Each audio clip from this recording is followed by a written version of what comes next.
So welcome everyone to this Monash Advanced Microscopy seminar. I'll quickly introduce Niall here. So Dr. Niall Geoghegan is a Senior Research Officer in the Rogers Lab and an imaging specialist within the Centre for Dynamic Imaging. He completed a Master's in Electronic and Electrical Engineering at the University of Glasgow in 2010, followed by a PhD in Biomedical Engineering in 2015. In 2016, he joined the Centre for Dynamic Imaging at WEHI to build and run the Institute's first lattice light sheet microscope, the first of its kind in Australia. Niall recently collaborated with Deadly Science and Zeiss to set up microscopy for workshops for First Nation students, and was recently interviewed by Dr. Shane Huntington about his research on radio RRR. In this presentation, Dr. Geoghegan will tell the story of how the lab adopted lattice light sheet imaging to investigate host pathogen interactions in tuberculosis and malaria. In addition to showcasing spectacular light sheet imaging data, Niall will also talk about how this technology was used to quantify host pathogen interactions and the computational frameworks that were established to deal with such large data sets. Right, take it away, Niall. Thanks very much, Francois.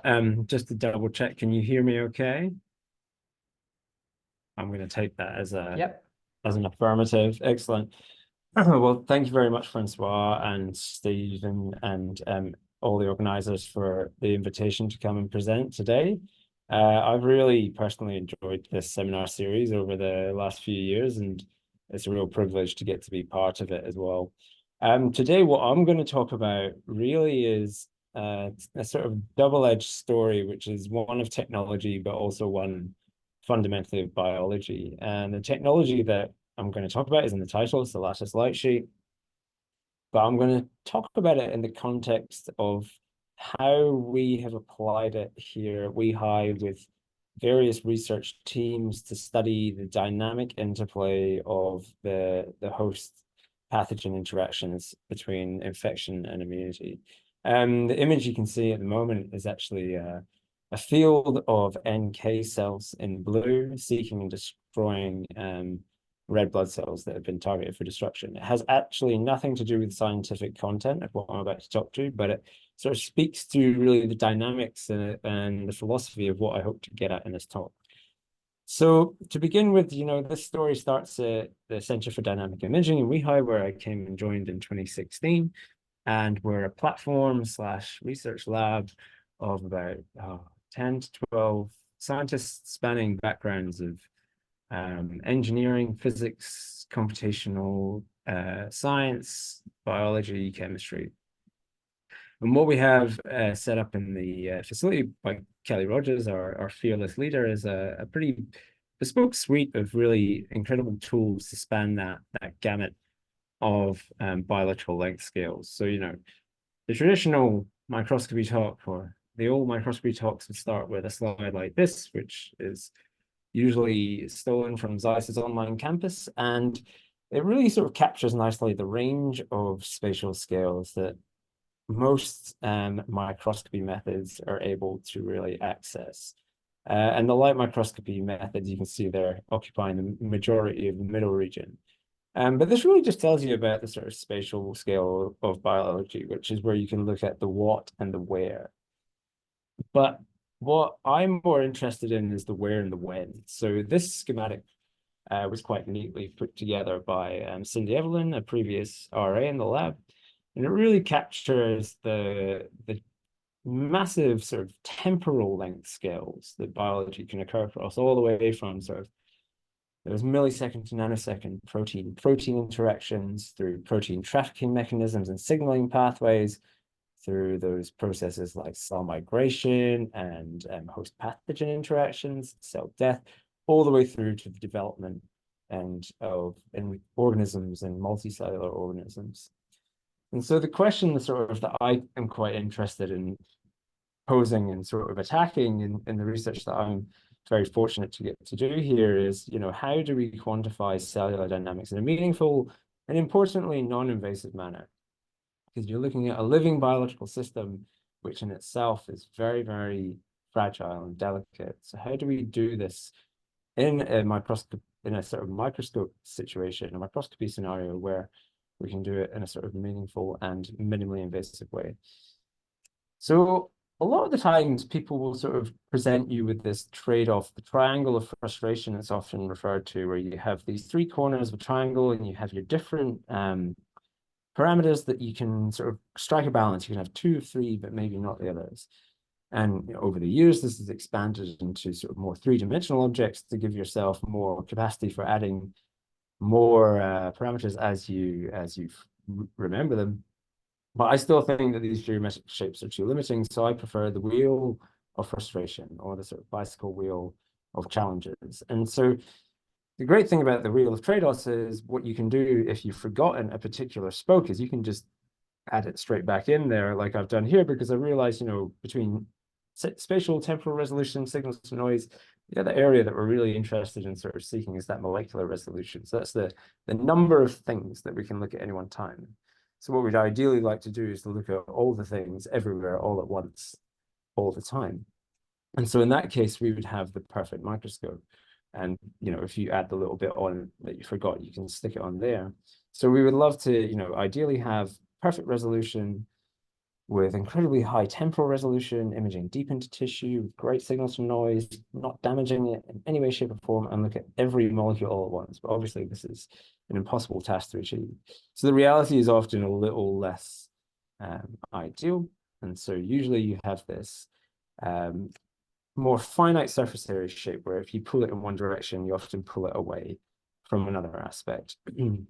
So in terms of striking the balance for live cell imaging, over the many hundreds of years, we've managed to sort of do this with some incredible level of detail and spatial resolution, and through some very, sort of technologically relatively straightforward methods. And sort of the best example of that for live cell imaging has been, the very traditional and standard bright field microscope. And what you have here is essentially three objects. You've got a light source, you've got a detector, which is often our eyes, and you have a lens. And in that, you can really get an incredibly clear and detailed view of the subcellular and sort of micro world. And this video you see here in front of you is actually a movie that we collated during a workshop we ran for some young Indigenous students through partnership with Deadly Science and Zeiss. And this is actually water from, I think, Lake Edwards up in Reservoir, if anyone's from the northern suburbs. And just in a small little cup of water, you can see this is sort of incredible dynamic life where you have these tiny little protozoans feeding on these slightly bigger objects. And this is all, there's so much knowledge and so much information to be gained from this type of movie. And in the context of infection and immunity, this is something that we've been able to do for quite some time, all the way back to the 1950s, where David Rogers captured this incredible image of a neutrophil chasing a little bug around a series of red blood cells. And you can see it migrate there with incredible detail and directionality and purpose as it tries to find and destroy this little pathogen. And so through, crafty methods, you can create different degrees of contrast through sort of phase and DIC contrast. And, we've been doing this for a long time, and I thought David Rogers' video was probably one of the earliest that I could find, but I've actually gone further back, and I think the earliest accepted sort of live cell movie, which is from 1933, where they were filming migrating chicken fibroblasts from an explant. And you can see even back then, you could get really incredible detail of that sort of cellular dynamics as they migrate and crawl across the surface, which, just leads me to realize that we really have invented nothing. And, we've been doing this for about 90 years. And not only have we been visualizing these processes, but we've also been quantifying them for quite a considerable amount of time. So this is a paper from 1952, where they were measuring, essentially they were measuring the speed of cells, but they called it the social behavior of cells, which I think is a little bit more poetic. And you can see they're able to measure the velocity in microns per hour. Interestingly, the sort of time they have to, I'm just going to find my pointer.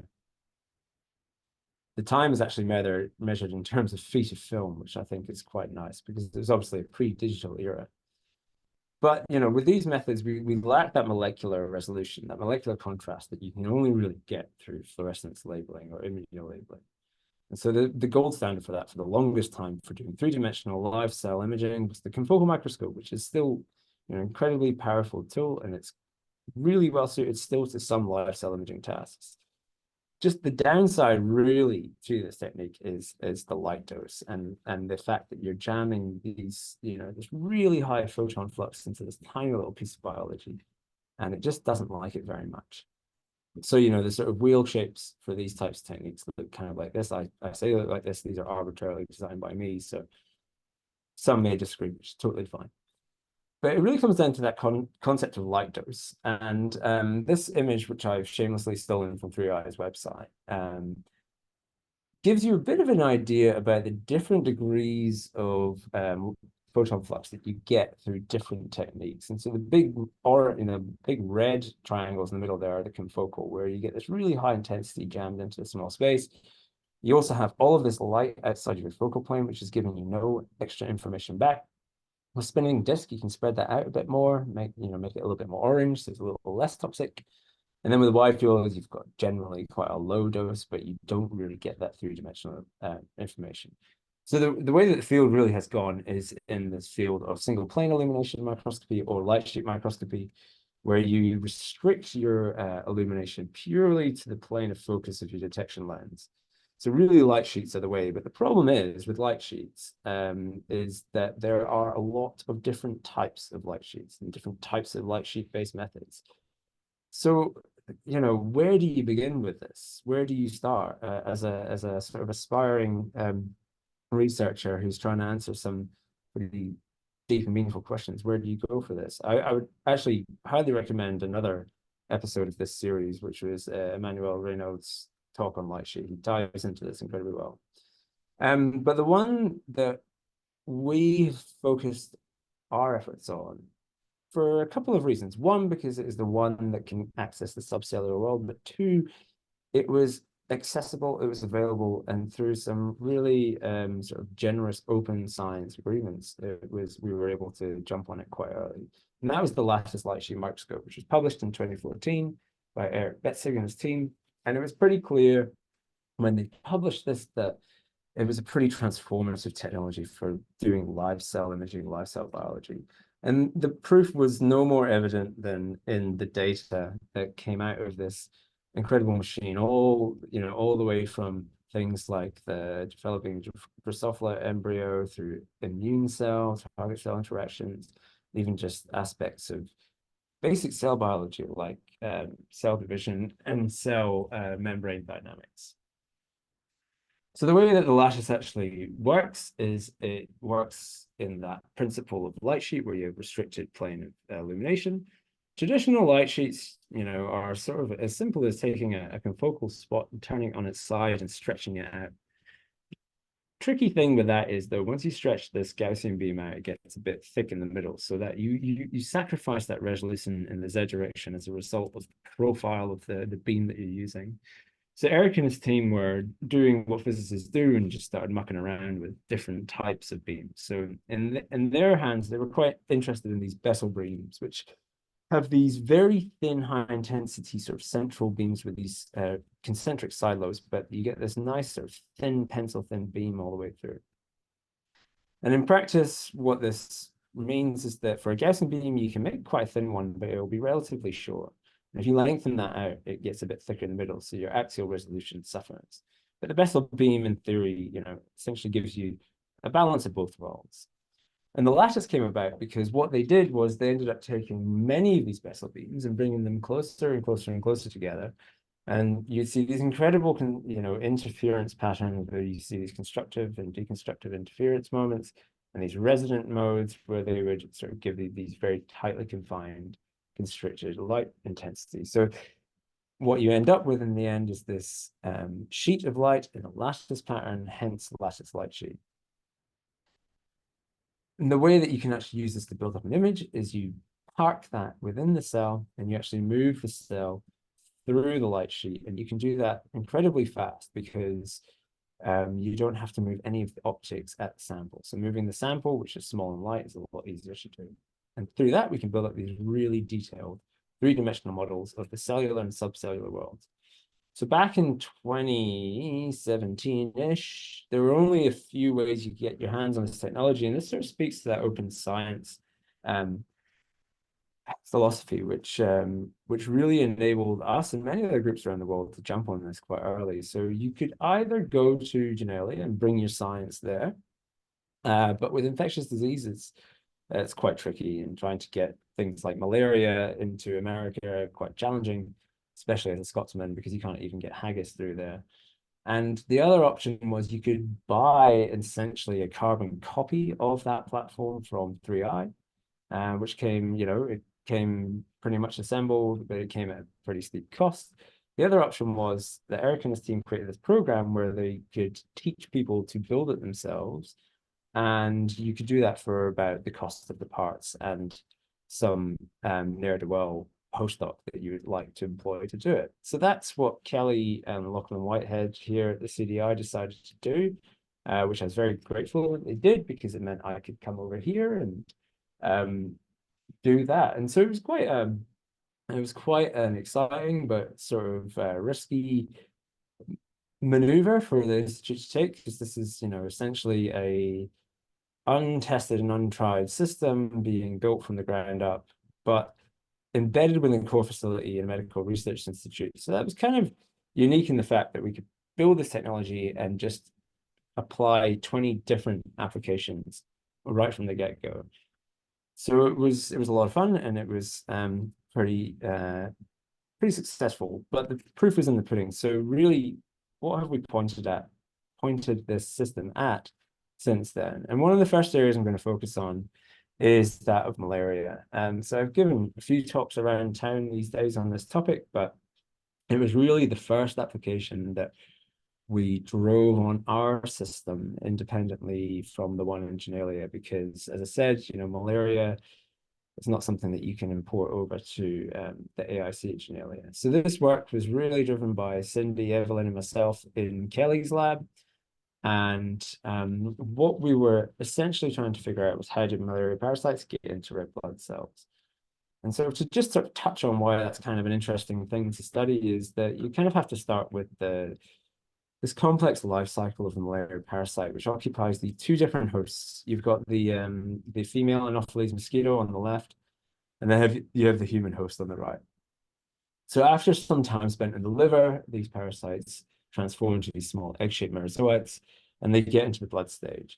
And so this is kind of the area of interest for us, because this asexual reproduction blood stage, that's the point during infection when someone would realize, well, someone would become symptomatic, basically. So often this is when the disease is diagnosed.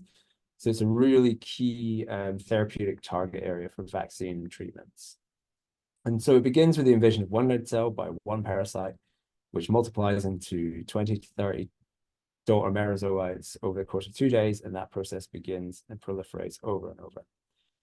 So if you can stop invasion, you can stop infection, essentially. But invasion itself is not just a simple process. And in fact, we know quite a lot about it from discoveries made over the last many, many decades. And so it begins with a very weak attachment to the red blood cell surface by a single merozoite, sometimes two. And then that merozoite needs to reorient itself so that these apical organelles, these club-shaped rock trees and these small little micronemes, are able to be pointed towards the host cell in particular. So they need to form a sort of passageway through which they can release the contents of these invasory secretory organelles. It then forms a tight junction, and then it drives itself in, creates a new vacuole, and then it's in its home. This process is pretty tricky to study for a few reasons. The parasite is very small. It's only about a micron in size, and it has these subcellular organelles itself. The process of invasion takes about 30 to 60 seconds. It's really quite quick, it's dynamic. It's inherently 3D as well, because red blood cells are pretty three-dimensional cells. And it involves quite a few different ligand receptor interactions. So there's a lot of molecular complexity, and there's a lot of molecular plasticity as well there, because some of these are not necessarily essential, but some are. So the best approach to really study this on the parasite's terms would be have a technique by which you could study this in all 3 dimensions with very high spatial resolution through time, but with a molecular specificity that you can achieve through fluorescence labeling. So the way that we've studied this in the past has really just been using that classic light microscope, the sort of bright field DIC phase contrast, where you're able to see these egg-shaped little parasites egress from their infected cell. You see this one here will start to create these big deformations, and it will eventually reorient itself and push its way in there. And that's all done in just under 2 minutes, as you see. So it's a really fast process. It's a very stepwise process with some very key steps that are essential for it to complete. But with this technique, you really don't get that three-dimensional sort of view of the process, and you sometimes miss quite a lot of information in just sacrificing one of those dimensions. So when we point the lattice light sheet at this problem, as we did back in 2017, and onwards, we were able to generate data. We were able to see the full three-dimensional view. You see one of the chizons here rupturing, it egresses, parasite comes through, it deforms the host cell, and you can see it reorient itself, internalize in there, and form the new vacuole membrane around itself as it invades, which was pretty fantastic to see. If we push this a little bit faster using a 2-camera setup, we're able to get a 1.4 second volume, which is a very fast volume, and we're able to see a few more steps in that process. This poor cell gets invaded by 2 little parasites, which is really unfortunate, but they'll both develop there perfectly happy. And so this was really fantastic, actually. This was a huge change for us, and now the burden on us was to sort of really say, well, what questions can we ask for this technology that you couldn't really ask before, or what experiments can you do that you couldn't do before? And so even though the data you get from this platform is incredibly beautiful, it also is quantitative, and there's a lot of information in there. And one of the things we decided to sort of point this out was to determine if we could actually quantify the kinetics of the invasion process itself. So by using that host membrane and looking at the overlapping or the interacting area between the parasite and the host, we were able to devise these sort of invasion trajectory maps. So we call them parasite-associated membranes. So you see when it gets up to 1, that just means parasite's completely internalized. These peaks here, these are these pre-deformation, these pre-invasion deformations. And then this is the internalization process, which is quite temporally conserved. These deformations have been previously implicated to correlate with successful invasion, but they've always just been qualitatively assessed just by looking down the eyepieces of the microscope and saying, yeah, that's a strong deformation, that's a weak deformation, and giving it a score of 1 to 4. But now we can actually quantify the peaks of these deformations in terms of percentage of how much of the parasite is surrounded by membrane. So now it's a quantitative measure, which was pretty exciting. We decided to tackle another question, was the formation of this parasitophorous vacuole, because there's a bit of debate, well, there was a bit of debate back in the day, mostly in the sort of early 90s, about where the material for the vacuole was coming from. Some people on the left were saying, well, it's just taking it all from the host cell, and some people were saying, some people, this one group were saying, yeah, the parasite's injecting the lipid it needs to create the vacuole. The parasite does inject lipid as it invades, but no one really knows what it's for. So it was either one of these 4 scenarios where you've got all host, all parasite, or maybe a mixture of both. So we thought we could tackle this by actually analyzing the surface area of the infected cell. So now this is a truly 3-dimensional or 4-dimensional measure. This is really leveraging the data that you could only really get from the lattice. By creating these surface meshes, we were able to track the surface area of the invaded cell throughout the invasion process. So we can see as the parasite comes in from the left here, this is the surface area of the host cell. And there it is. And as it invades, you see this pinch off of a small amount of surface area, and then the host cell has a sort of reduced surface area. In the next example, you see a cell get invaded by 2 parasites, and we'll see 1 stepwise shift down, and then we'll see a second. You see these 2 sort of discrete losses of surface area that you can only really measure in 3 dimensions. And now what we can do is we can measure the surface area of the vacuole and add that back to the original cell. And what that almost always did, even in the cases where you had 2 parasites invading, was it almost always brought it back up to the sum total of the surface area of the uninfected cell. So what this really suggests is that the parasite is pretty much just using the host membrane to create that vacuole. So we're still not really sure what the lipids that it brings with it are doing, but we're sort of seeking to try and tackle that now. We extended the technique a little bit to do some more sort of functional imaging, where we would we split the fluorescence detection of 2 cameras, and we get a green image and a red image. And using environmentally sensitive fluorescent probes that incorporate into different regions of the biolayer and give you a different spectral profile on which type of area they incorporate into, we can create a sort of pseudo topological map of these environmental properties. So one of the probes we used was di4NF, DHQ, which has a sensitivity to the presence of cholesterol. And so when you take that ratiometric image, you get the standard intensity-based image of your cells here. But now we've got this almost heat map of cholesterol distribution within the red cell. And what we found was in that really early stage of interaction, all of the membrane that was contacting and surrounding the parasite would have an enriched concentration of cholesterol, which increased through the invasion process and then plateaued, well, increased following invasion and then plateaued sometime later. So it demonstrated that there's this active remodeling process going on by the parasite. It likely needs to facilitate invasion. So this is kind of where this story got to back in 2021, and it was really great. But the difficulty we found was this is a really challenging system to work with, not just the microscope, but the biological system. You've got these non-adherent cells, these non-adherent parasites. You've got to bring them together. You've got to get them to burst and then to invade, and then you've got them to do it all while you're watching. And they get very camera shy. And sort of just to illuminate the sort of challenges with that, this is a sort of drawing of the sample area of the last slide sheet as it was back then. And so basically you have your sample and it sits on this blue thing here. This is your cover slip. It's a little 5mm piece of glass. It's on this tiny little arm, and then it's drowned in this bath of 8 milliliters of imaging media. So you've got to try and balance everything precariously on there, bring your frighteningly expensive objectives down frighteningly close to it, and then just hope that you'll capture the right thing. And I can sort of demonstrate what that looked like for us. So when you have your samples on there, you have your infected cells in blue here and your uninfected cells in magenta that you want to invade. So what you would have to do is you'd have to stick on one of these schistons and hope that it's going to burst. So we watched this one in the middle here, didn't really burst. So we just moved along to this one, and then this one burst, and then at the last minute, Cindy, who's running at the time, just went to the left, very little bit, and she caught 2 invasions.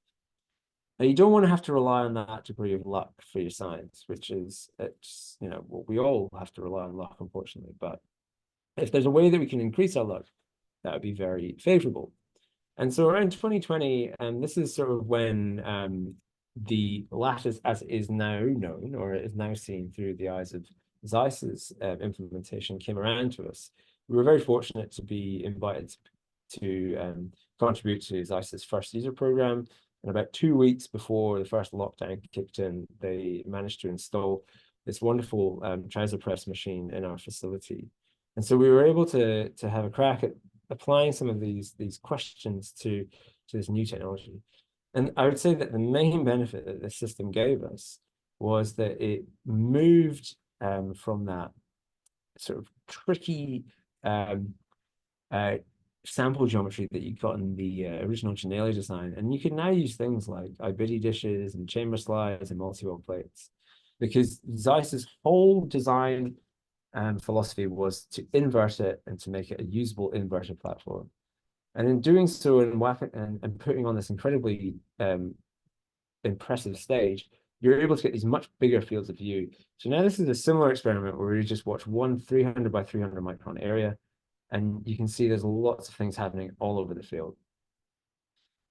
The red dotted line in the middle gives you the field of view that we originally had on the original lattice overlapping, and the little arrows show you where there are invasion events occurring. And so you can see at the end of that video, there were 5 invasions, but only 1 arrow overlapped with the window you would have seen on the original system.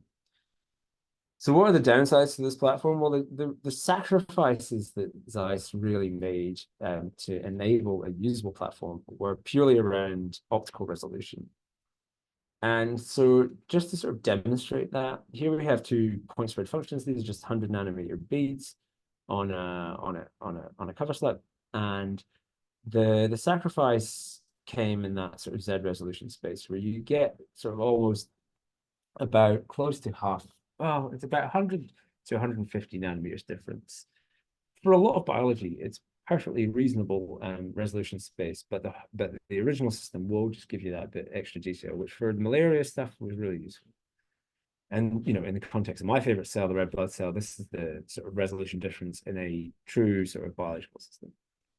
But what it opened up to us was it opened up the opportunity to do things in a more high throughput way, and it opened up the opportunity to attack more complex, even more complex challenges than invasion. One thing we then pointed at was another aspect of the malaria life cycle, and this was really driven by Justin Body and his team, and they were really interested in looking at various aspects of a different section of malaria life cycle, the transmission stage. And so during lockdowns, we'd had this system involved, and Justin had been going on a bit of a deep dive in space photography and decided he really wanted to take some pictures of parasites. So we decided to point the new lattice, only a few months old, at this problem. And so the problem really centers around this stage of the life cycle now here. So we've gone past the blood stage, and now a couple of these parasites that were in the asexual blood stage have broken off through to this sexual development cycle. And these males and females will be taken back by the mosquito, and then in the mosquito, they will activate. And so these males will go from a single parasite to 8 exflagellated microgametocytes, which will then go and fertilize the female macrogametocyte to form the zygote to then infect the mosquito to produce the oocyst, which will then go back into the sporozoites that will go back into the human. And so this process of exflagellation and activation is really interesting because it's an incredibly dynamic and complicated little bit of biology. So it really involves 2 parasites. So you've got the male and the female parasites. And once they transmit from human to the mosquito, they experience 2 things. They experience a temperature drop, because the mozzies are colder than we are, and they experience a pH shift due to the presence of xanthuric acid. And this kicks them into this activation step. And over the course of about 10 to 20 minutes, this one parasite will go through 3 replication cycles to form these 8 essentially small flagella, which will then fertilize the female gametocyte. So it's a really tricky process to track and to quantify in real time. And a paper came out in 2023 where they applied 3-dimensional wide field deconvolution to this problem. And so in this here, you've got a single male parasite, and the magenta here is the tubulin, which will eventually form the axonemes of those flagella and eventually egress into those individual flagella. And you can see it starts to form those axonemes over time, but eventually just stops. And then here you can see some of those division rounds. You see the formation of those mitotic spindles. But the problem was, even using something as gentle as wide field and wide field deconvolution, it still perturbed the process of the biology, because there's a lot of cell division happening in one small cell. So around exactly the same time, we were pointing the lattice at this, and we were able to capture the whole process in its entirety, all the way from start to finish. So you see this one in the middle, it egresses before it starts to form the spindle. You can see those tubulin forming axonemes into these individual flagella. And eventually, after about 15 minutes, they all egress to go and search for a gametocyte to fertilize to form the zygote. And because we were doing this in 3D, we could look at this from various different angles, and we could see the impact on the membranes and the egress, and then also the formation of the axonemes. And the beauty was, because it was such a big field of view, we could just capture a large number of events all at once, all happening together. Now, this image here is now color-coded by depth, but you can see over this sort of area of about 300 microns squared, there are a large number of events. Next thing we wanted to look at was what was happening to the DNA during this replication process. So there's this idea that it goes from sort of like 1 nucleus to 2 to 4 to 8. But what was quite interesting when we labeled it with a cell permeable fluorogenic DNA dye was, in the males, you just see it, you blink and you'll miss it. But basically, there's just this cloud of DNA that comes in here in the middle. And then about 1 minute before axoneme egress, you get a simultaneous nucleation of 8 individual nucleoids, which get shot into the axonemes, and they fly off. I've sort of tried to capture that here in these still shots. So you can see here on the left, you've got this one little bundle that's sort of diffuse, and this is about 5 minutes. 20 seconds later, you start to see these individual puncta. About 15 seconds later, they all form into these bright 8 puncta, and then about 20 seconds later, the egress is gone. So that's taken only 1 minute, and that's all happened all at once. And so this was great. This really opened up a whole new avenue of research, a whole new application space. And now this is being applied across the board to look at being able to sort of perturb this transmission process to really sort of enable that elimination of the disease. And this was completely underpinned by the development of the more user-friendly system. And all of this was completely independent by development through Eric Betzig and his team. I sort of want to return to Eric, actually, because I watched this YouTube video of a seminar that he recently gave back at Genelia. He went back to Genelia to present what he called the Confessions of a Frustrated Optical Microscopist. And it is really worth a watch. I think he's being sort of provocative for the sake of it, but he goes off on quite a rant, and he basically has a go at everyone, I think even including himself, and he just seems very disenchanted with the whole field. And essentially, sort of to get to the heart of what you said, I think in the context of lattice, or at least that section of it, what he was really frustrated was that no one was really leveraging the information density of these technologies effectively. People were just looking for that Hollywood shot or that Hollywood Twitter moment, and everyone who built one barely uses it now. And I took that actually quite personally. But I think I tried to summarize what I think his point was that, you know, for a long time we've had these microscopes. We've had very straightforward, very standard microscopes that have been able to do incredible things, like measure the social behavior of a suite of cells. And sort of summarize that graphically, it's like stepping on a rake and hitting yourself in the face. So, you know, you have a cause and effect and a measurement that you can make. But now what we're doing is we're taking these incredibly sort of rich information data sets and these incredibly complicated tools, and we're doing a lot more steps. We're ending up in the same place. We're just measuring the speed of cells again. And so I think his issue was, and I kind of get it, that we're not really leveraging that information density well. And you know, we're definitely sort of guilty of that as well, us as a group. So how do we get to that? And I think for me, it was trying to understand, well, how much more information should there be? Because we always sort of like joke about the size of these data sets, and I like to sort of summarize it in the context of if a picture is worth 1,000 words, how much is a lattice movie worth? And me and Lockie decided we calculate this one day. So we created this hypothetical lattice movie, which was 10 minutes, 2 channels, 6 seconds per volume, times this many slices, times this many words, gives you about 168 million words, which in the universal metric for word count is copies of War and Peace, which was about 278 copies. And Lockie, because he loved to labor a point, decided to animate this to really hammer that home on how much data that really is. And so in essence, you know, more data should equal more / new information. But how do we get at that? And that's been the real challenge. Generating the data is actually, it's not the problem anymore. It's frighteningly easy. Doing something valuable with it is the really hard part. And so that's where I'm going to turn to this project here, where we were trying to, where we're working with this really talented postdoc, George and Pradeep, from the Rogers Lab. And George is really interested in TB and how TB links to the impact on these cells called neutrophils and the generation of these neutrophil extracellular traps or nets.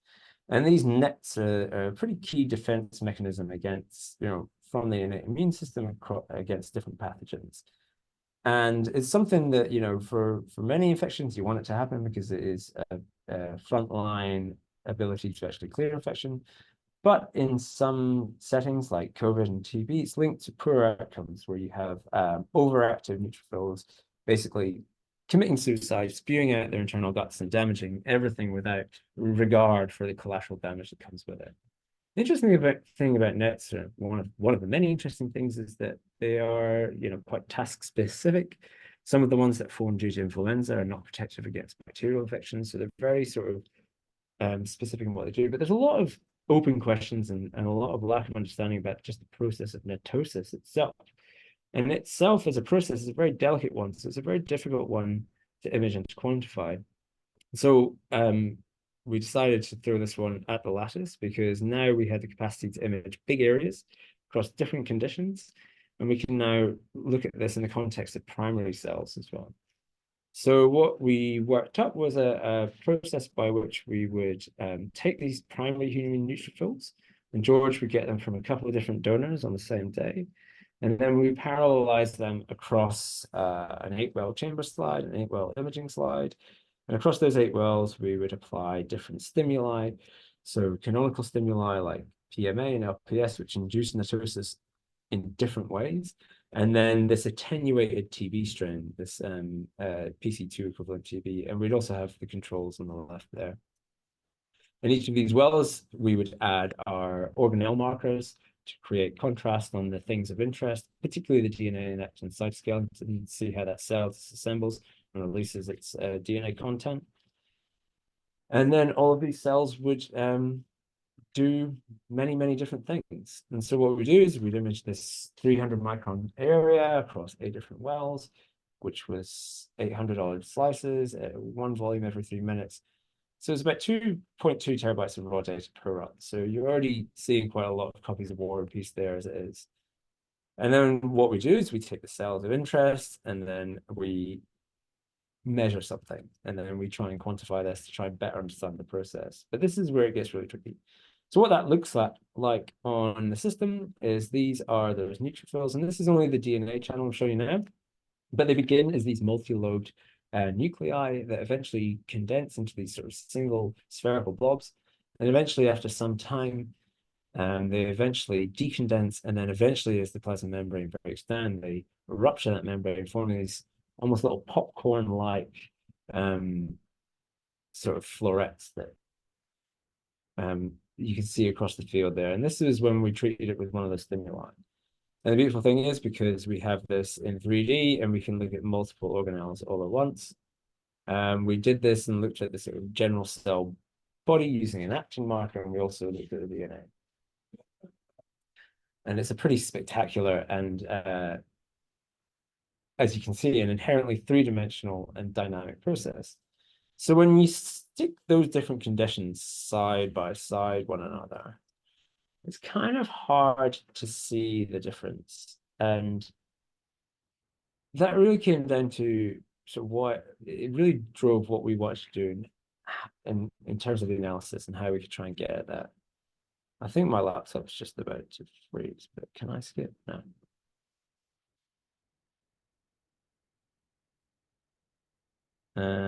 So yeah, you can see here on the left, we've got the control cells and the PMR cells. These should be playing, but I think my PowerPoint has just decided to have a moment. So I'm gonna just restart that.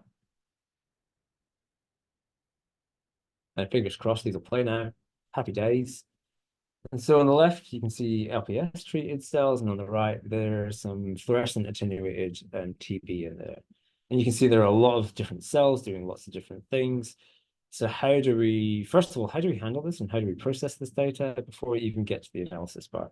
And that really is a massive bottleneck, especially for this size data where you can now create these huge files. Before on the home built, you were doing maybe a cell at a time or maybe 2 cells, but now you can do 50 to hundreds at any one time.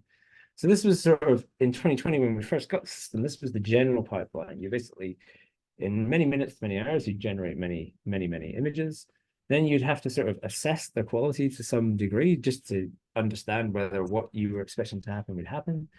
So you would have to generate something like a maximum intensity projection just to actually see the data. And initially, you couldn't do that straight away. You'd have to process the whole data set and then generate the MIP, which was a pain. And then these types of interactive elements like cropping and processing and then analysis, they weren't available. They weren't built in. And Zeiss eventually combined some of these elements so that we did get an immediate feedback from that maximum intensity projection, which I was very appreciative of. But everything else in the pipeline took a long time. It was tied into proprietary software.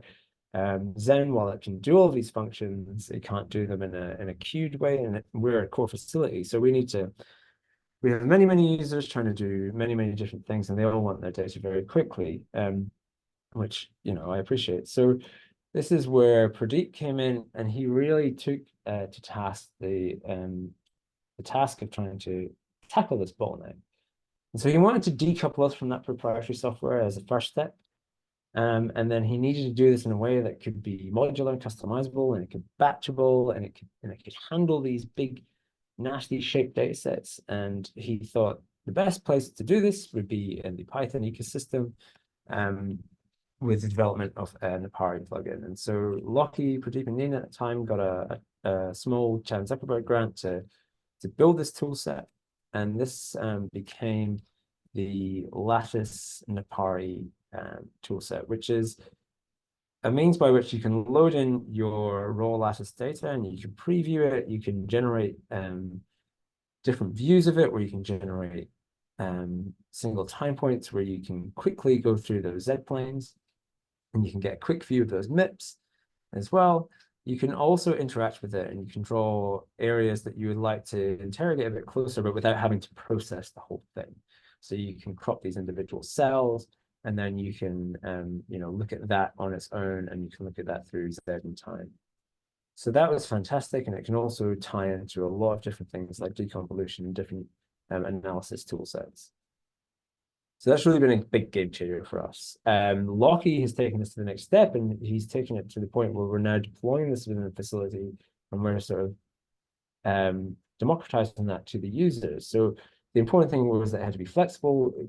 Didn't want them to have to really integrate or interact with the command line in too much, and it had to be basically easy for them to use. So it can now be run completely on our HPC, and with a very low amount of code or effort on the user's part, you can basically draw your regions of interest, and you basically send your raw data and your ROIs to the HPC, and in about an hour's time later, you get those cropped small three-dimensional data sets back. And it's basically gone from something that took a few days to do to now it just takes an hour or two. And so now, thanks to this guy, this only takes a matter of hours to minutes. And thanks to this guy and his colorful shorts who fed it into this guy with his big blue head, we can now get to the really interesting part, which is the bit where you actually measure stuff. So now for that NETosis project, what we can do is we can extract all of those single cells, and we can segment them, and then we can measure many different things. And we wanted to approach this in as agnostic a manner as possible, where rather than going in with a preconceived hypothesis where you say, I expect treatments to be different by this measure or this metric, I want to know what's different between the treatments across all metrics. And so to that, we sort of turn to machine learning and AI to get at this. So you start off by essentially just measuring everything you can conceive of, every morphological, topological, and textural feature that you can do. And this can all be done on the HPC, and it can all be done sort of incorporated into that Python ecosystem. And so we would extract all of these features, and then we can start to interact with them, and we can start to explore them, and we can start to understand the biology to some degree. So this is just one example of that, and that's the maximum surface area, where it's split by donor and then split by treatment. And we can order them, from biggest surface area to smallest, where you expect the cells in the toes, and they eventually reach a massive point, they'll get quite large. And we can use this to start understanding the percentage of cells across a population which do just NETodes. But this is still quite reductionist. You're still reducing that incredibly rich information, temporal information, to a single metric, and then making a decision based on that. And I think the heterogeneity and intrigue for me, my perspective, is that it exists in the temporal space. That's where the interest is. So we don't just track these spatial features, but we track them through time. So how do we leverage that in an interesting way? Because you can see aspects like this where you can plot the volume and the surface area, and you can classify biological events by the relationship between these properties. But if we want to try and do this in a way that can teach us something, we need to be able to almost engineer some features that are incorporating that temporal element. So to that, we turn to, I say we, Pradeep, turn to some tools taken from sort of stock market analysis, sort of tools where you do time series analysis, and you can deconstruct all of those spatial features through time to these spatiotemporal feature sets, which sort of decompose that into a tabulated form of data. And then we can take that full spatiotemporal spreadsheet and tabulate data, and then we can assess its ability to classify different treatment mechanism by running it through these different classification tools. So something like this, which is called PyCorrect, where you can compare these very standard classifiers like random forest classifier or logistic regression and see which one performs best for that classification task.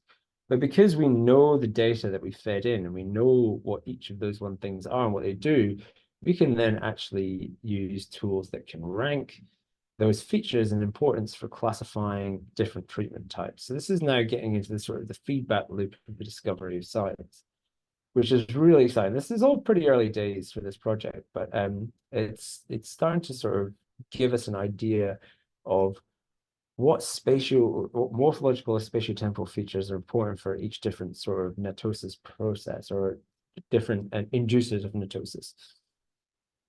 We can then, rank these on how strongly they influence the model's decision-making process, whether it was positive or negatively influencing that decision.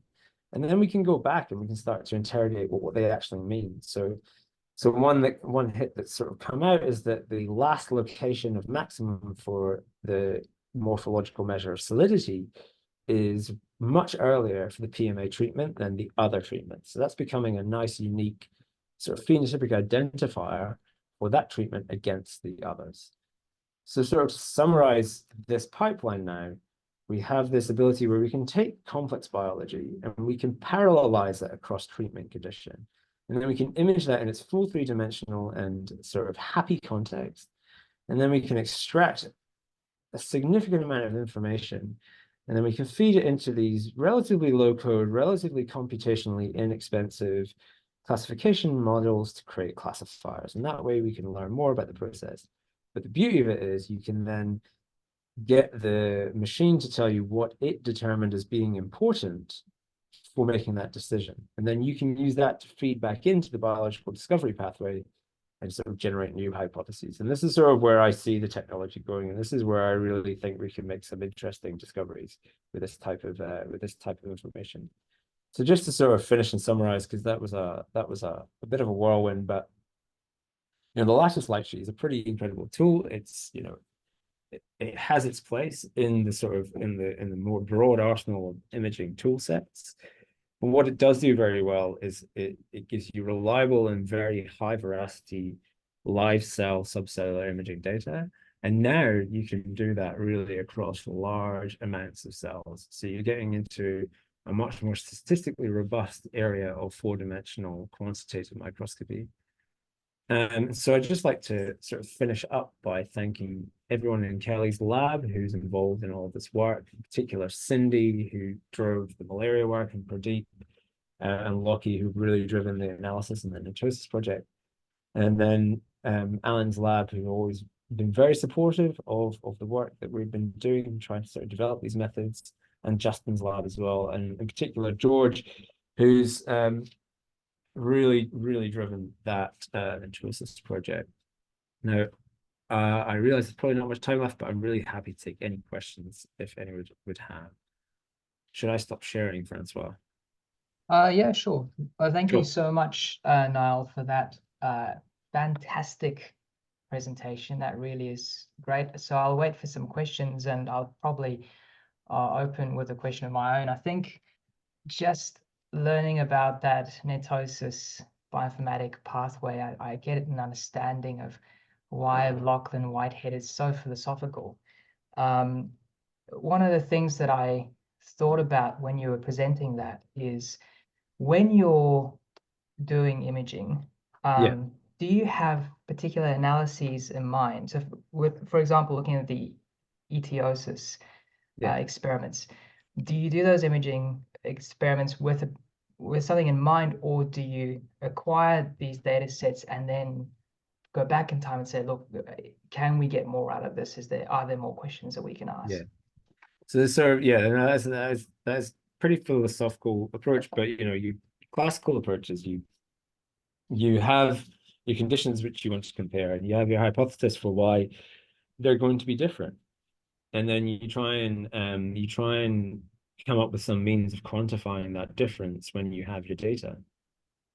I'm sort of in a really fortunate position where, because we're on the method development side, we have a bit of scope to explore a bit more exploratory ideas, where rather than having a preconceived notion of what we should measure in a process which is, characterized, but I would say under-characterized to a large degree, I think there's a lot of hidden information which I think exists within data sets like these, which can be extracted, but can't really be attacked through just conventional sort of single snapshot style metrics.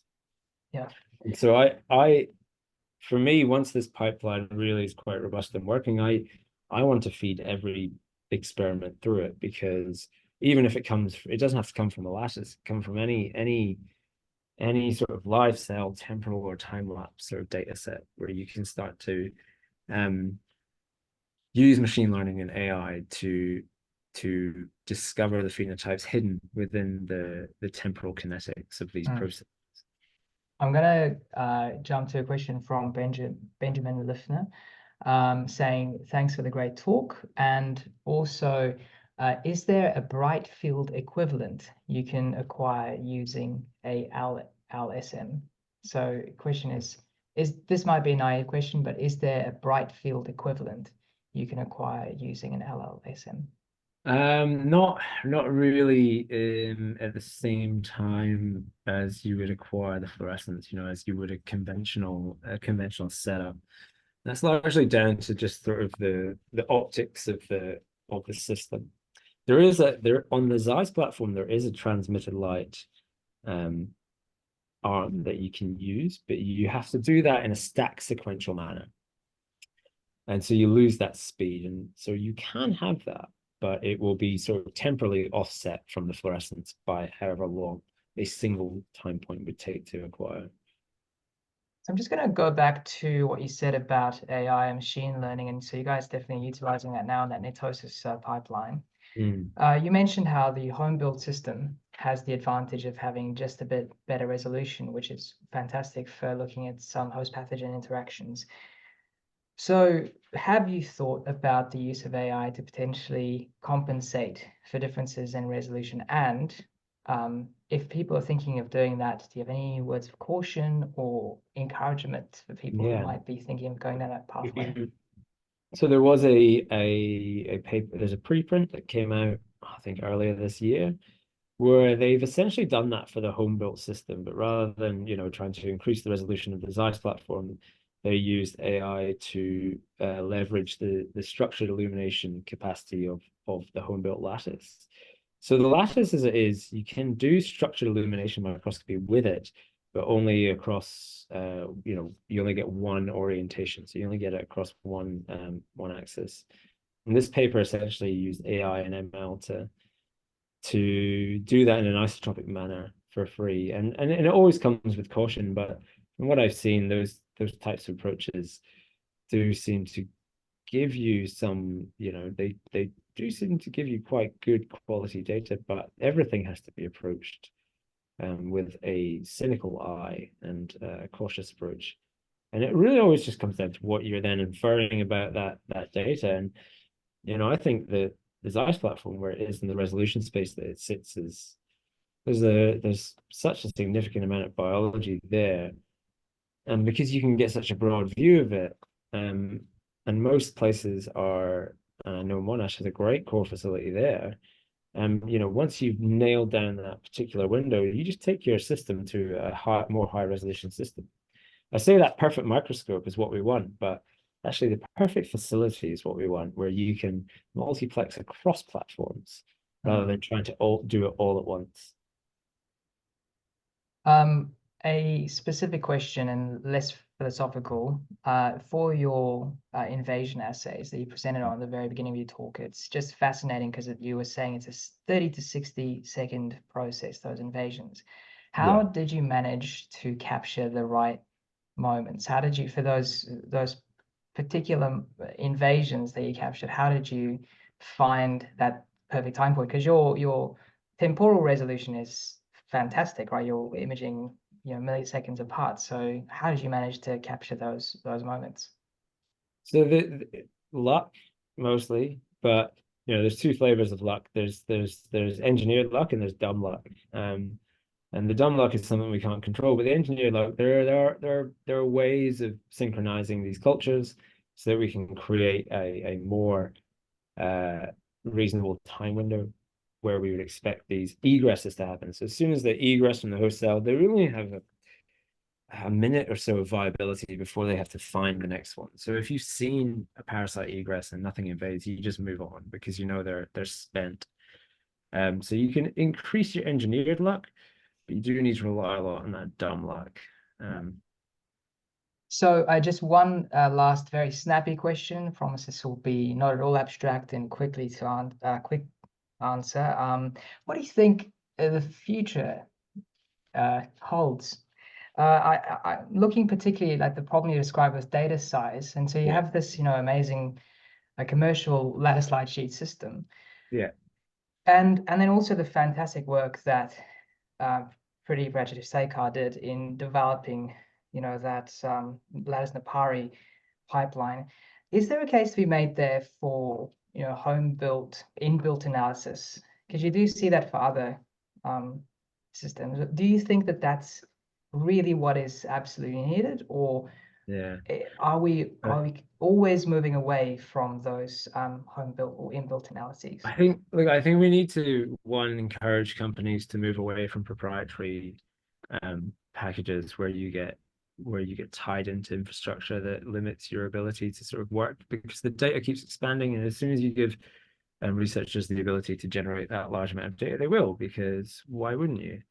And so I would love to see a sort of a pseudo crossover between the proprietary and the open source, because the areas where the open source is wonderful, but it's wonderful until it just stops being maintained by the postdoc or PhD student who designed it. So you can't guarantee its longevity there. So somewhere in the middle, obviously, that'd be great. But I think in the future, the developments that are really going to show us big gains on the imaging side are around AI, machine learning, but also I think in probe and method development. We're seeing incredible things in the sort of spatial space, and also in terms of expansion microscopy for the higher resolution. But in live cell, there are also some massive gains to be made in terms of more specific small molecule targeted probes and the ability to look at more things all at once. So I think the spatial resolution has been pushed pretty far, but I think we've got so much we can do in the space that we have that we don't need to keep going further and further. Oh, thank you so much for that, Niall. I'd like to thank again our attendees for coming along today's seminar. Thanking you again, Dr. Niall Geoghegan, for that outstanding talk and Q&A session. And then lastly, just the Monash Advanced Microscopy Seminar Committee putting this together, and see you guys next time. Thanks, everyone. See ya.